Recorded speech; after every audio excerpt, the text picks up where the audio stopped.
Yo, what's up guys, no? Motopits TV.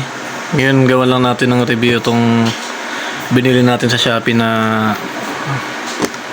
na bolt. Yung sakit dun sa engine dipstick natin. Ito yung ipapalit natin na bolt. Bali siya. Hindi siya madaling ma-access ng mga magtatangkang maglagay ng kung ano dun sa loob ng makina natin. Lagyan nila ng grinding compound, alikabok, putik.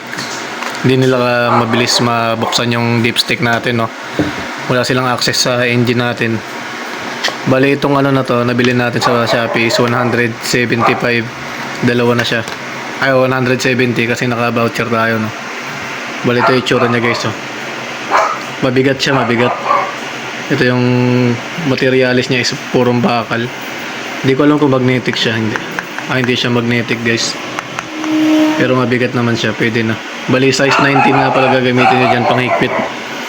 Ito yung size 19 natin na sakit. Inko yan. Bali yan yung sasya diyan, size 19.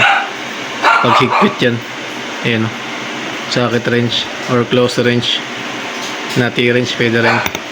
Ayan, sakto siya sa bolt. Bali kakabit natin sa motor natin, click, saka sa ADB. Ikabit muna natin siya, guys. Ang kagandahan dito, guys, is mabigat siya, maganda yung materialis niya. Tingnan niyo, ang bigat. Solid talaga. Maririnig niyo agad kung heavy duty o hindi. Ay, kabit na lang muna natin siya, guys.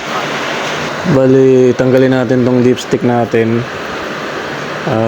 Itong dipstick natin, gamit tayo na itong long nose o kaya ng plies kung masyado siyang mahigpit. Hindi natin kayang kamayin, no? Ayan, pihitin nyo lang yan pa counterclockwise, guys. Kayang-kaya nyo na yan, hindi nyo na kailangan ng mekaniko para pumunta sa shop. Pihitin nyo lang yan, guys. Ayan, oh.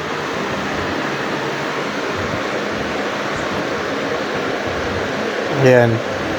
Bali yan yung langis natin, guys. Bagong change oil pa tayo. Ayan, maganda pa. Kitang-kita naman dyan sa video yung quality, no, ng langis natin. Shell yan. Shell long ride.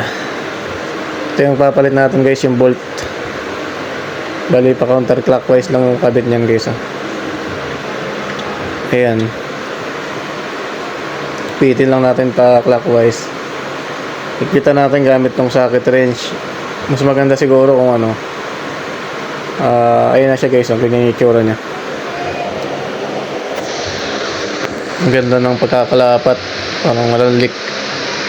Gamit lang tayo na itong size 19 na socket wrench. Pwede nyo kamayin. Pwede rin kayo gumamit ng impact wrench. Yan. Sana may nagustuhan nyo itong video na to, guys. And huwag nyo kalimutan mag-like and subscribe kung nakatulong to sa review. Thank you, guys.